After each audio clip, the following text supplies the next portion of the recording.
এক অদ্ভুত গাছ, যার চারপাশে ছড়িয়ে আছে ভয় আর রহস্য। কেউ বলে সেখানে কিছু আছে যা মানুষের চোখে দেখা যায় না, কিন্তু অনুভব করা যায়। কেউ কেউ তো চিরতরে হারিয়েও গেছে।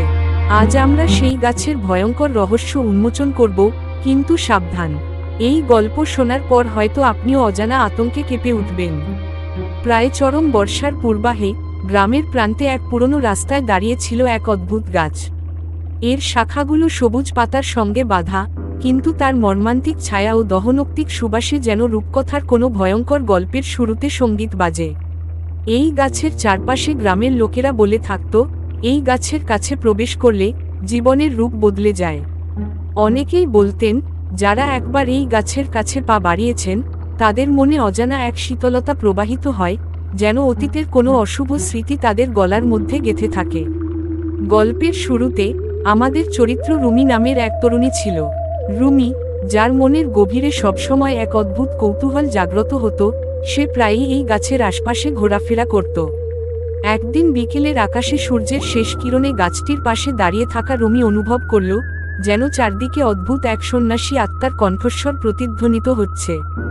রুমির মনে হয়েছিল, এই গাছের প্রতিটি শাখা যেন জীবনের নানা অভিজ্ঞতার সাক্ষী। সে মনে করত, এই গাছের পেছনে শুধুমাত্র প্রাকৃতিক সৌন্দর্য নয়, বরং একটি ভৌতিক ইতিহাস লুকিয়ে আছে। গ্রামের বয়স্করা বলে থাকতেন, এই গাছের আশেপাশে যাদের দেখা হয় তারা আর কখনো সঠিকভাবে ফিরে আসে না। সেই কথা রুমির মনে গভীরভাবে গেঁথে যায়। এক শীতে রুমি সিদ্ধান্ত নিলেন, আজই আমি এই রহস্য উদ্ঘাটন করব। গাছটির কাছে গিয়ে সে শোনার চেষ্টা করল এক অদ্ভুত শব্দ, এক ধরনের কোমল কিন্তু বিরূপ সুর, যা যেন বাতাসের সঙ্গীতের সাথে মিশে এক ভীতিকর প্রহর সূচনা করে। সেই সুরে ছিল এক একান্ত বিদ্যমানতার আহ্বান, যেন কোনো আত্মা তাকে ডাকছে, এসো, আমার কথা শোনো। প্রথমবারের মতো রুমি অনুভব করল যে সে যেন এক অস্পষ্ট ছায়ার মধ্যে হারিয়ে যাচ্ছে। চারদিকে ছিল শুধুমাত্র বাতাসের গুঞ্জন এবং অদ্ভুত এক নিস্তব্ধতা, যা তার হৃদয়কে দমন্তর করে দিল। সে চোখ বন্ধ করে শুনতে লাগলো সেই সুর, যেটি তার মনে এক রহস্যময় দুঃস্বপ্নের ছবি আঁকতে লাগল। রাতের আধারে যখন চাঁদের আলো মৃদু মৃদু হয়ে গাছটির শাখাগুলোয় খেলা করছিল, তখন রুমি আবারও সেই স্থানে ফিরে এলেন। এবার তার হাতে ছিল এক পুরনো ডায়েরি, যা তার প্রজন্মের কেউ কেউ এই গাছ ও আশেপাশের ঘটনার কথা লিখে রেখে গেছেন। ডায়েরির পাতাগুলো ছিল ধূলিময় এবং সেগুলো খুলে পড়তে গিয়ে রুমি দেখতে পেলেন, এই গাছের পাশে এসে কেউ যেন কখনো ফিরে আসতে পারেনি, তাদের আত্মা এখানেই বন্দী হয়ে রয়েছে। ডায়েরিতে লেখা ছিল এক অভিজ্ঞান। এক সময় গ্রামের এক প্রবীণ লোক একদিন বলেছিলেন, আমি সেই গাছের কাছে গিয়ে দেখেছি এক স্বচ্ছ, দীপ্তিমান আলো, যা সবার চোখে ভয় দেখায়। যখনই কেউ সেই আলো দেখতে পায়, তার মনের গভীরে এক অদ্ভুত শীতলতা সঞ্চারিত হয় এবং সে বুঝতে পারে, এ আলো কেবল প্রাকৃতিক নয়, এটা এক আত্মার দৃষ্টি। রুমির মন ভেঙে গেল সেই কথায়। সে ভাবতে লাগল, কি হতে পারে এই অদ্ভুত গাছের পেছনে। রাতের আধারে তার মনে নানা প্রশ্ন জাগ্রত হলো। সেই প্রশ্নগুলোর উত্তর খুঁজতে গিয়ে সে এক একটি অভিজ্ঞতা বর্ণনা করতে শুরু করল।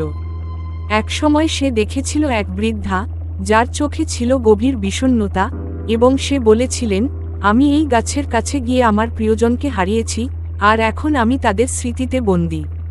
সেই রাত রুমি অনুভব করল, গাছটির পাশে এক অদ্ভুত আলো সারা রাত তার চোখের সামনে খেলা করছিল। সেই আলো ছিল সোনালি ও নীল, যেন কোন আত্মা তার বিদায়ের স্বপ্ন দেখাচ্ছে। তার মনে হলো, এই গাছটি শুধুমাত্র একটি গাছ নয়, এটি হলো অতীতের এক প্রাসাদ, যেখানে ছায়া আর আলো মিলে জীবনের মর্মান্তিক নাটক রচিত হয়। দিন কাটতে থাকল এবং রুমির অনুসন্ধান আরও গভীর হল। সে দেখল, কখনো সেই গাছের পাশে হাঁটার সময় এক হালকা স্পর্শ যেন তাকে আঘাত করে। কখনোই সে কাউকে দেখতে পেলেন না, কিন্তু প্রতিবার সেই শীতল অনুভূতি যেন আত্মার স্পর্শের মতো তার গায়ে লেগে যায়। গ্রামের লোকেরা বলতেন, যখন তুমি এই গাছের কাছে যাবে, তখনও মনে রেখো, কখনোই অতীতের ভুল শুধরে নেওয়া যায় না। রুমির মনের অস্থিরতা আর জিজ্ঞাসা বেড়ে গেল। সে নিজেও জানত না, এই অভিজ্ঞতা ছিল শুধুমাত্র এক ভূতের গল্প নাকি সত্যিই কোনো অতৃপ্ত আত্মার ফিসফিসানি। সে নিজের মধ্যে জিজ্ঞাসা করল, এই গাছের পেছনে কি কোনো অব্যক্ত ব্যথা লুকিয়ে আছে? এক বিকেলে যখন আকাশের রং লাল এবং কমলা মিশে যাচ্ছিল, রুমি একাকী পথে হাঁটতে হাঁটতে সেই গাছের নিকটে পৌঁছালেন। হঠাৎ সে অনুভব করল যেন তার চারপাশে এক অদ্ভুত চাপ সঞ্চারিত হচ্ছে। বাতাস থমকে গেল আর চারদিকে নিস্তব্ধতা ছড়িয়ে পড়ল। তার হৃদস্পন্দন দ্রুত হয়ে উঠল। তার চোখে এক ছায়ার মতো কিছু ধীরে ধীরে ফুটে উঠল, এক ভেজাল আভা, যার মধ্যে ছিল অতীতের ব্যথা ও ভবিষ্যতের অজানা আশঙ্কা। সে দেখতে পেলেন যেন এক বৃদ্ধা আত্মা ধীরে ধীরে সামনে এগিয়ে আসছে। তার চেহারায় ছিল এক বিশাল বিষণ্ণতা এবং তার চোখে ছিল গভীর দুঃখ। সেই আত্মা যেন বলছিল, আমি এখানে বন্দী, তুমি কি আমাকে মুক্ত করতে পারবে? রুমি হতবাক হয়ে গেলেন। সে জানত না এই অভিজ্ঞতা ছিল তার কল্পনার ফল, না কোনো প্রকৃত আত্মার আহ্বান। কিন্তু তার মনের গভীরে একটা সশ্রিত প্রভাব জাগ্রত হল। সে সতর্কতার সাথে প্রশ্ন করলেন, আপনি কে?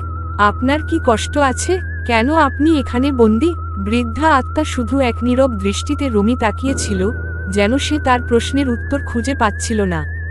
ধীরে ধীরে সে যেন অতীতের অশুভ স্মৃতির কথা বলছিল, আমার নাম ছিল শর্মা। আমি আমার প্রিয়জনকে হারিয়েছিলাম এই গাছের ছায়ায়, এবং আমার আত্মা তখন থেকে এখানেই বন্দী হয়ে গেছে। শর্মার গল্প ছিল একাকিত্ব, ব্যথা এবং অপ্রতিম ক্ষতির মিশেল। সে বললেন, আমি একবার ছিলাম একটি সুখী পরিবারে জন্মগ্রহণ করেছি, কিন্তু এক দুর্ভাগ্যের রাতে, যখন বৃষ্টি জোরে পড়ছিল, আমি হঠাৎ করেই অদ্ভুত এক শব্দ শুনেছিলাম। সেই শব্দের সঙ্গে সাথে আমার প্রিয়জনরা এক এক করে হারিয়ে গেলেন। আমি তাদের খুঁজতে গিয়ে এই গাছের নিকটে এসে পৌঁছলাম। এখানে এসে আমার মনে হলো যেন আমার আত্মা অন্য কোথাও হারিয়ে গেছে। এখন আমি এই গাছের ছায়ায় বন্দী হয়ে আছি, চিরন্তন অপেক্ষায়। রুমির চোখে জল জমতে লাগল। সে বুঝতে পারল এই গল্প শুধু এক ভূতের গল্প নয়, বরং এক জীবনের গভীর ব্যথা ও অতৃপ্ত প্রেমের প্রতিচ্ছবি। শর্মার কথা শুনে রুমি অনুভব করলেন যে তার নিজেও জীবনে এক নির্জনতা ও কষ্ট আছে, যা কখনো তাকে ছেড়ে যায়নি। সে পাশে বসে গেলেন। চারদিকে গাছটির পাতা হালকা বাতাসে নড়তে লাগল, যেন সেই আত্মা আর প্রকৃতির মাঝে এক মৃদু সঙ্গীত বয়ে যাচ্ছে। রুমির মন যেন ভেঙে গেল এবং সে শর্মার কষ্ট বুঝতে পারলেন। তুমি কি মুক্তি পেতে চাও? রুমি জিজ্ঞাসা করলেন, তার কণ্ঠে ছিল সহানুভূতি। শর্মার চোখে গভীর বিষাদ আর এক অজানা আকাঙ্ক্ষা ফুটে উঠল। হ্যাঁ, আমি মুক্তি পেতে চাই, সে বললেন, কিন্তু আমার মুক্তি শুধুমাত্র তখনই সম্ভব যখন কেউ আমার কাহিনী শোনে, আমার ব্যথা বুঝে এবং আমার আত্মাকে তার অভ্যন্তর থেকে রেহাই দেয়। এই কথায় রুমি